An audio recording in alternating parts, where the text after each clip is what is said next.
Boom, we are live. Jonathan Ramlakan here with Rami Hamed. 14 and 3, 10 knockouts, having a fight coming up in just a couple weeks at Brave 100. Rami, how you doing, my man? I'm feeling great, man. I switched my team couple months back, and it's been great. It's been fantastic. It's all I've ever wanted to. The coaching, the teammates. I'm feeling great. It's a great camp. I'm super excited to be part of Brave 100. It's a big event, a milestone event, and I'm grateful to be part of it. And I'm there to deliver for all the fans in the Middle East and for my people over here. Absolutely, absolutely. And we'll get into the camp, we'll get into Brave 100. But before we talk about the future, I want to talk a little bit about the past. You have the Muay Thai background, you have the MMA background as well. What got you into MMA and combat sports when you first got started? Combat sports technically was all Van Damme's thing. I was a big fan of Jean-Claude Van Damme, a lot of action movies. I've always been athletic, always been competitive, and just started with point kickboxing, and just from there wanted to take it a level at a time, from point kickboxing to full contact kickboxing to Muay Thai to Taekwondo. Next thing you know, like I'm doing this, and it's a lot of effort. I might as well be paid for that, and MMA was the thing to go for at that time back in 2015, I think. And yeah, I tried myself in MMA. I liked it, and it's a complete martial artist sport. So yeah, been doing that 100%. since. You mentioned Jean-Claude Van Damme. Growing up, was there any athletes or MMA or kickboxing athletes that you really admired going into the sports and you were first getting Yeah, started? I actually grew up watching K1 World Max, if you remember back in the day. Andy Sauer was one of my favorites. Bokau, Mike Zambitis. I grew up watching those guys. So, so yeah, that from a kickboxing perspective. And then my first MMA fighter that I was kind of looking up for was GSP and Matt Huge. Yeah, That was like one of my favorite fights, and since then, I've been following everybody. Silva back in the day, he was like the king, and yeah. absolutely. You mentioned Sours. I train a little bit at Bang Muay Thai, and one of the combination is the Sours combo. So they do a little bit of that, a little bit of Boss Rutan, a little bit of a couple of those guys. So definitely a lot of fun watching that growing up. So like you said, going into your next fight, you're fighting at Brave 100. It's an absolutely monumental milestone for the promotion itself. You fought with them multiple times. I believe the first time was in 2018 for Brave 21. What does it Yes. mean to you being able to fight on this card for their monumental event? It's actually really cool. Things worked out life works in a mysterious way. I was supposed to fight in July, and I had some paperwork issue. I could not fly on time for my fight, so my fight in July did not happen. But now I'm fighting on Brave 100. Maybe if I fought there, I wouldn't have been able to fight on the Brave 100 card for whatever reason. Injuries, sometimes just matchmaking and stuff. But it just happened, and I'm glad they considered me to be on that card. They know the fans behind me. They know I bring a lot of entertaining fights. My fights rarely go the distance, and I think they only went the distance once in Brave, and even then it was a very exciting fight. So yeah, I'm glad to be a part of it. I feel like I'm a good addition, and I'm just excited to put on a show. All great fights that night. Mohammed Fakhreddin is fighting for his third belt. A close friend of mine. We fought in December together. Brave, I forgot the number, maybe 97. Last December, and we always had a good track record when we fight on the same card. We both win, so I'm excited for us to both carry the Lebanese flag again. Do you guys do any cross training? Is it more so just keeping each other in check, or how is it like just being able to have someone as kind of like just maybe an emotional support or just somewhere as a partner going into these types of fights? So me and Fakhreddin, we have not trained together for years now because he's in Lebanon and he trains in Thailand for some time. I've been in the US for the last 7 years now, but we always like talk, we always chat, we always like give each other like hints and share experience. We're both training at different gyms, so you always get new things and different things. And before fights, we usually stay more in touch and just keep each other in check, make sure we're in shape, we're there to deliver, and just good friends, good old friends.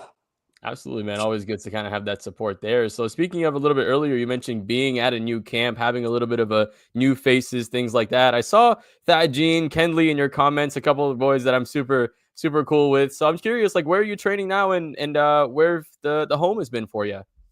So I switched my training back closer to where I am. I used to train down in Miami, but it's like a 40, 50 minute drive for me every day. And sometimes doing it twice is just like crazy, spending 4 hours on the road.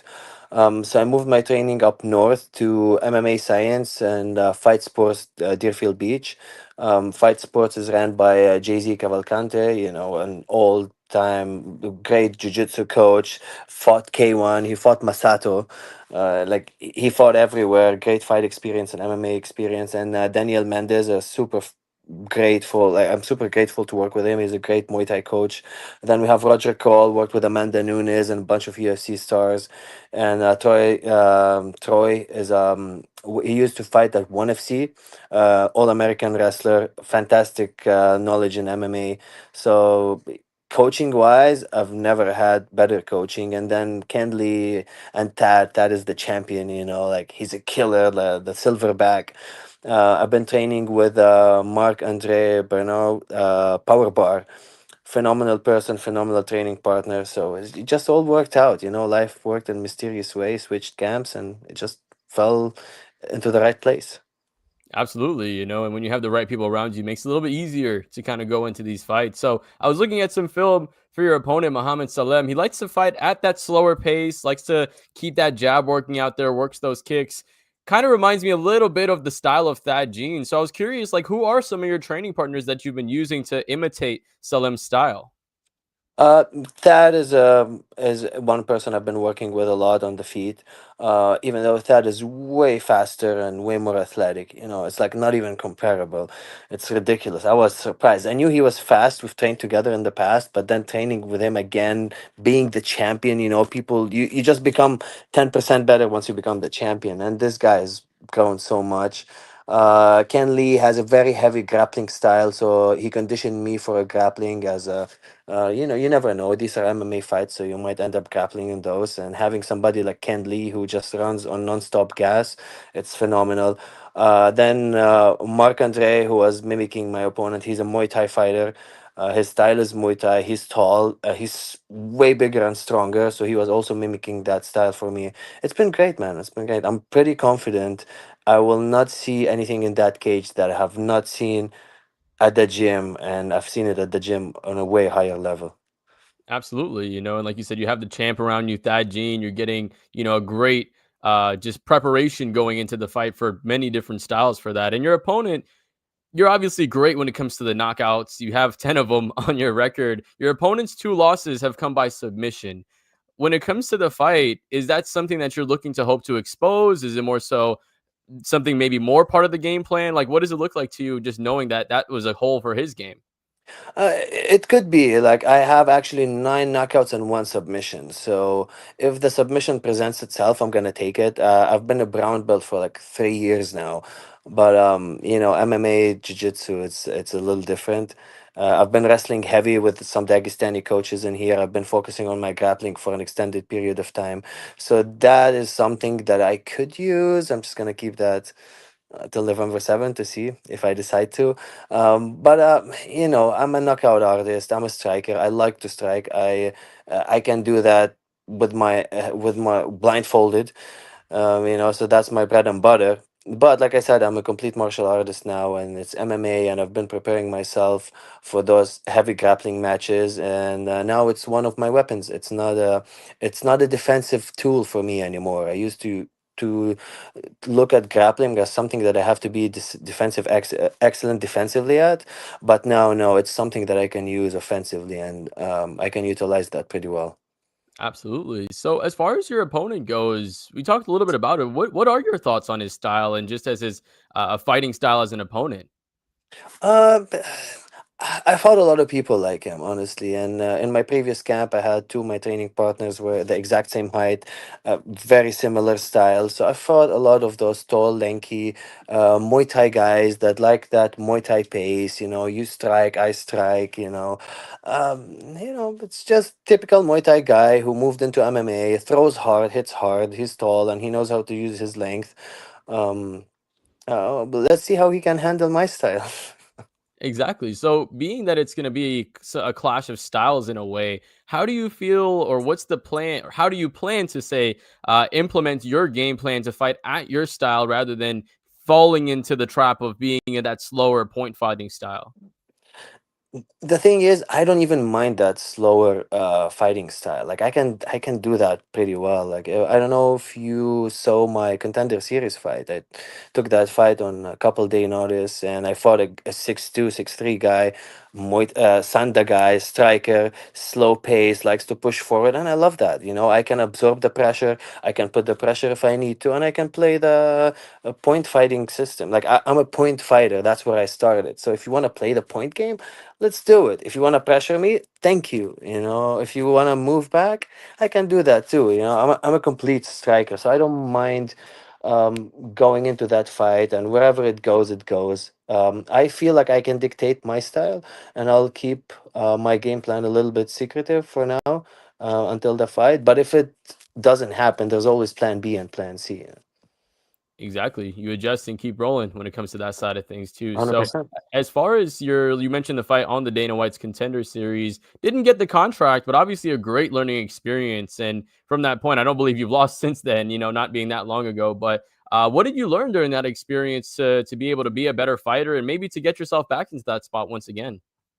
Uh, Fighting a Contender Series is very interesting. I remember when fighting on that card, me and my opponent, we had over 50 fights between us. So he was like I think 34 and 7, something like that. He had like 40 plus fights, 28 of them coming by the way of knockout. I was 13 and 3 and 1, so that was like 17 fights, over 50 fights. And the other guys were like 10, 12 fights between them at most, like 5-on-1 fighting a 4-0. And so it's a different fight game. And the Contender Series is a show where you want people to go in there and throw 100%, like a pedal to the metal kind of thing. But when fighting somebody on a short notice with 50 plus fights, you gotta be patient, you gotta be smart, you gotta use your gas tank. So I learned something about myself, that even without a fight camp, just literally canceling my work and flying out to Vegas, I can deliver like high level performance and beat somebody who's been prepared to fight somebody else for like months now. He's been ready, he's been preparing for this fight, and I show up and beat him all 3 rounds, and I have no problem. So I know I have the gas tank to go 3 rounds. I know I can adapt to something. I know I can go without a game plan. So that's something I was happy to know about myself, that I can do all these things. We always wonder, we always think, oh, short notice fight. How will I do? How will I do? Will I show up? How will my mindset be? And everything was on point. So I'm actually really happy to know that about myself.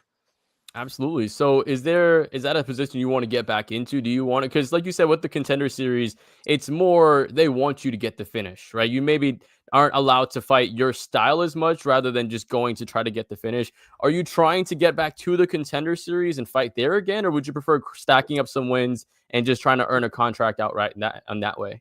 I think the latter is what I'm looking at right now. Plus, I don't think they're giving a chance for fighters with a lot of experience at this point, unless it's a last minute thing. And I don't think the Contender Series is something you want to take last minute, especially with the kind of show that it is. It's a show where you need to go and go 100%.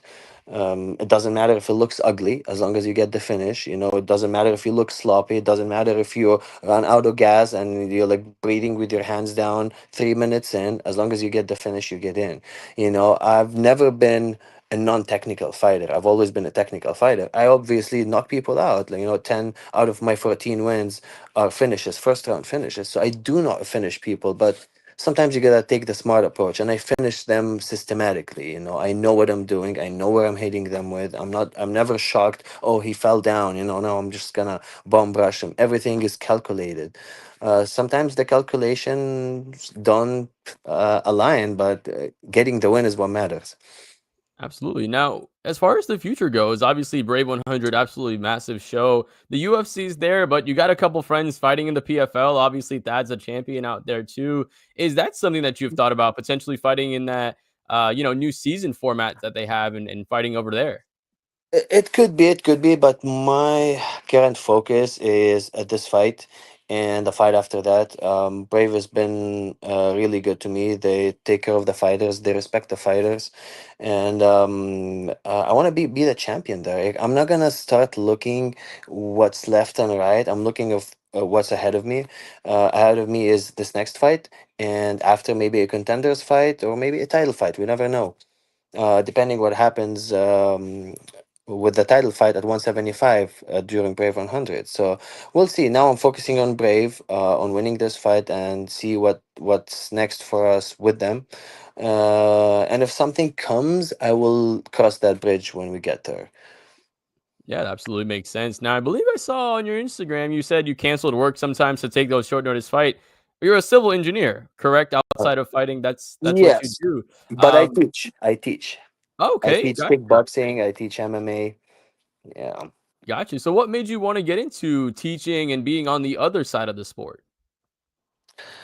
First of all, I love it, and second of all, we all need to make money. You know, if you don't fight, if your fight in July is canceled, it's not like you're getting a paycheck. You know, so you need to have something that can keep you on your feet while you're preparing for all those fights.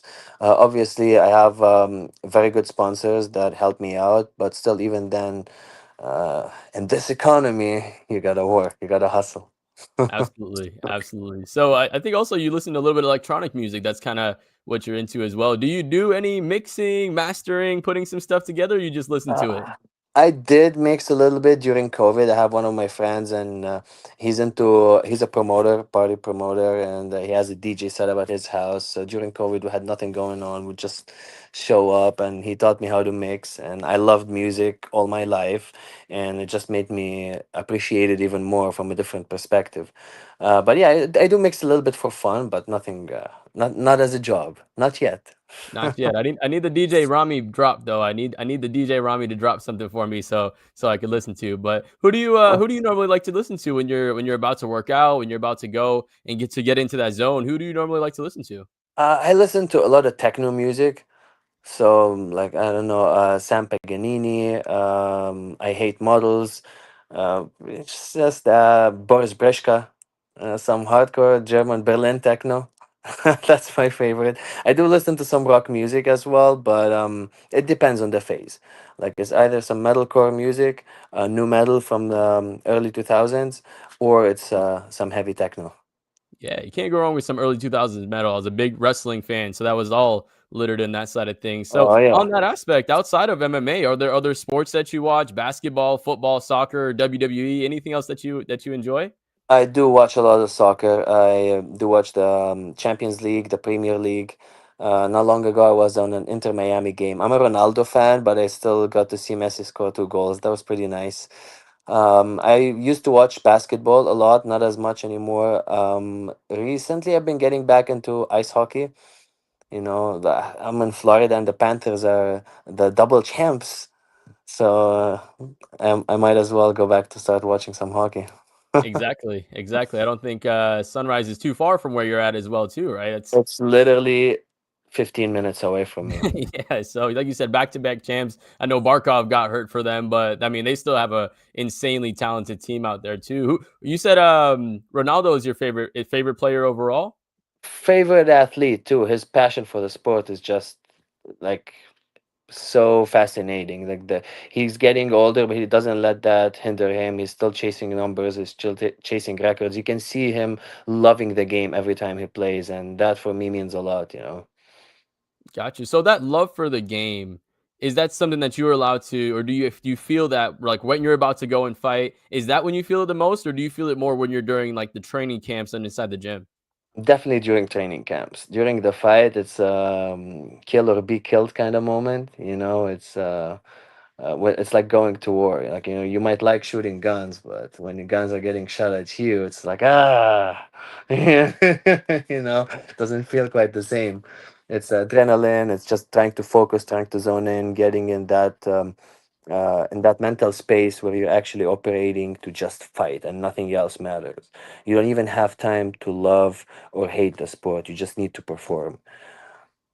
Absolutely. That's where all that preparation comes in. So speaking of all that preparation, how do you think it pays off in your next fight? What's your prediction for how do you think it ends up going? I think I doubt this fight is gonna go the distance. Um, he likes to throw hard. He obviously had a couple decision wins and he went the distance, but I feel like he slows down as time goes, and he doesn't carry his power as well necessarily. He starts hard and he throws hard in the beginning, but that's about it. On the other hand, I do carry my power.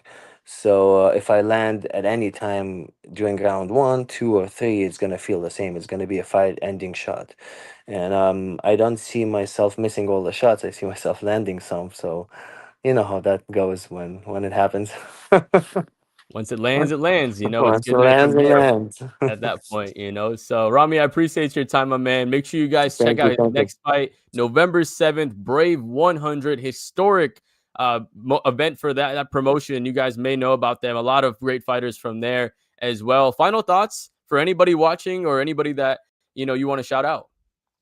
I want everybody from the region, from the Middle East, to tune in for that event. Brave 100 is a local organization for us. It started from an Arab country. It's still going.